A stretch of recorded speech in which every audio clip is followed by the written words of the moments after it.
Hi students, today in this video we go for the next part of this chapter. The name of the chapter is The Summit Within, and in the first part we show that the Major Ahluwalia was a member of the first team conquering Mount Everest in 1965, and in spite of feeling happiness, the sadness covered his mind that why I climbed the summit. And now we see the next part, and this is the second paragraph of page number 76, that all these thoughts led me to question myself as to why people climb mountains. Here, the writer confused and Major H.P.S. Ahluwalia questioned himself that why people climb mountains. It is not easy to answer the question. So, it is not easy to answer that why they climb the mountain. The simplest answer would be, as others have said, all the people have said, the simplest answer is that because it is there, because the mountain was there. It presents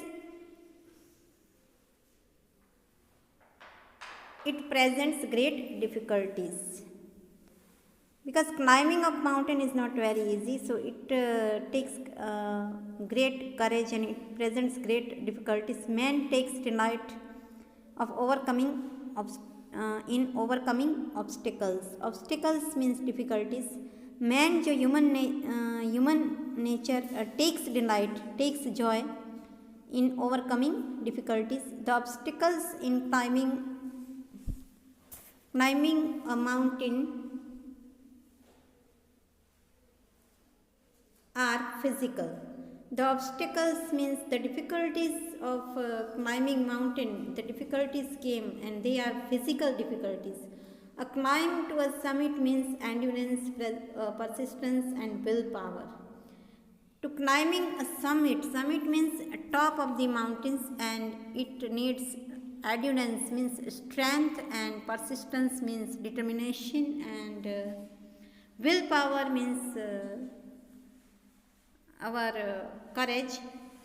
The demonstration of these physical qualities is no doubt exhilarating, as it was for me also. The demonstration means the model of these physical qualities is no doubt exhilarating means very exciting, and as it was for me also, it was for me also very exciting and very adventurous experience that to climb a summit. So this in this paragraph the writer questioned that why people climb mountain, because it needs great courage and great difficulties are there even though they climb the mountain. And now we go for the next paragraph, and this is the next paragraph that I have a more personal answer to the question. Here the writer says that I have personal answer of this question, that why people climb mountains. From my childhood I have been attracted by mountains. The writer has great attraction to the mountains by his childhood. I had been miserable, lost when away from mountains in the plains. Here the writer says that I had been miserable, I had been sad. Miserable means sad when I go away from the mountains and in the plains. Mountains are nature at its best. Mountains have a great natural beauty. Their beauty and majesty pose a great challenge, and like many, I believe that mountains are a means of communion with God. Their beauty means mountains' beauty and majesty means powerfulness, and majesty means the miracle power possesses a great challenge to me, and like many people I believe that mountains are a means medium of communion. Communion means closeness with God. So the writer says that mountains are the medium to communion with God, of communion with God. So this is the third paragraph, and now the next paragraph we will see. Once having granted this, the question remains, why Everest?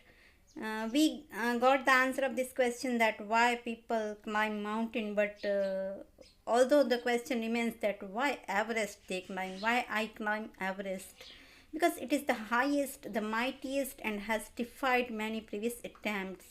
Because the Everest is the highest of all the mountains, and the mightiest means powerful, and has defied means resisted many previous small attempts. It rejected that, because it is a big task to climb Everest. It takes the last ounce of one's energy. The climbing of Everest takes the last ounce means particle of human's energy. It is a brutal struggle with rock and ice. To climbing Everest, and Everest, it is brutal means inhuman struggle, means fight with rock and ice. Rock means the big stones, and ice means the cover, the path of the Mount Everest was covered with ice. So it is a struggle with rock and ice when we climb the mountain. Once taken up, it cannot be given up halfway, even when one's life is at stake. Here, the meaning of stake is in danger. If once taken up, if man decided to climb the Everest, then it cannot be given up halfway. So he cannot be fed up at the halfway, even his life is in danger. The passage back is as difficult as the passage onwards. Means to climb mountain and to go back from from Everest, both tasks are very difficult. And then when the summit is climbed, there is the exhilaration, the joy of having done something, the sense of a battle fought and won. And then what happened, that when the summit is climbed, when the summit of Everest is climbed, after then what happened, that there is the exhilaration means very excitement. The joy of having done something means the man feels that I did something very big. The sense of battle fought and won. Here the meaning, the man had a feeling that he had fought in battle, and he won in the battle. Battle means war, and fought means it is a past of fight, that he fought in the battle and he won at the last.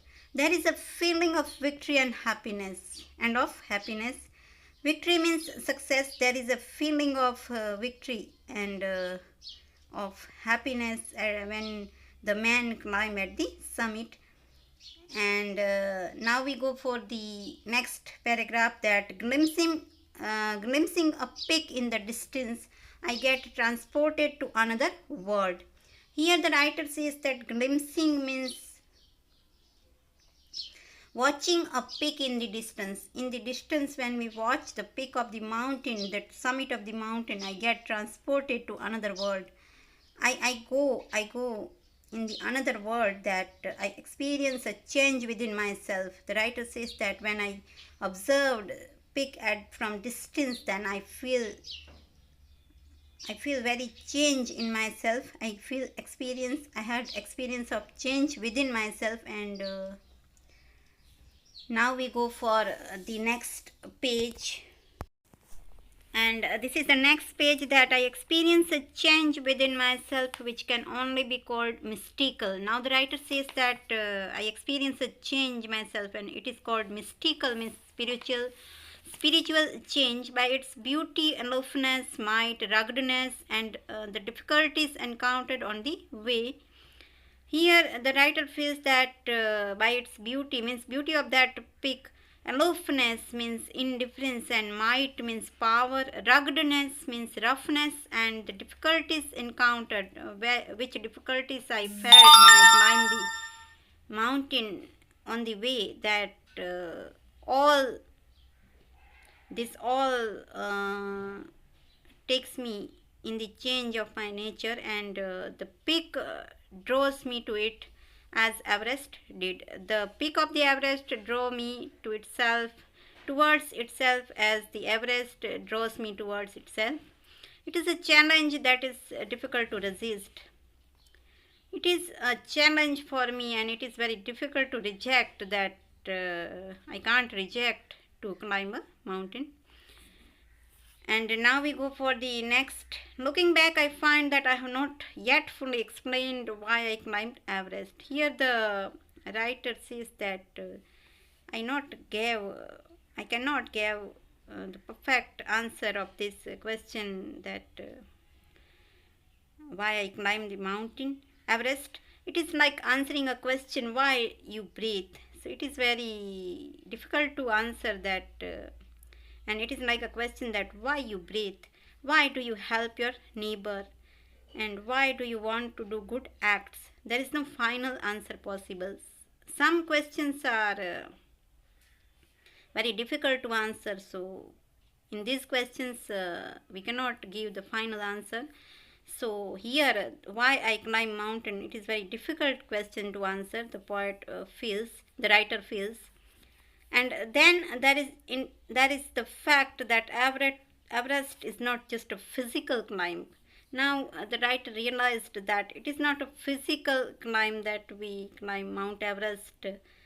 In fact, it is not only a physical climb. The man who has been to the mountain top becomes conscious in a special manner of his own smallness in this large universe. When the man came back from the mountain top, means summit, becomes conscious, becomes aware in a special manner. He became aware of his own smallness, means of his own small, that how small I am in this large universe. He feels that, the man feels that how small I am in this large universe when he came back from the mountain. So this feeling he felt when he climbed after climbing the Mount Everest.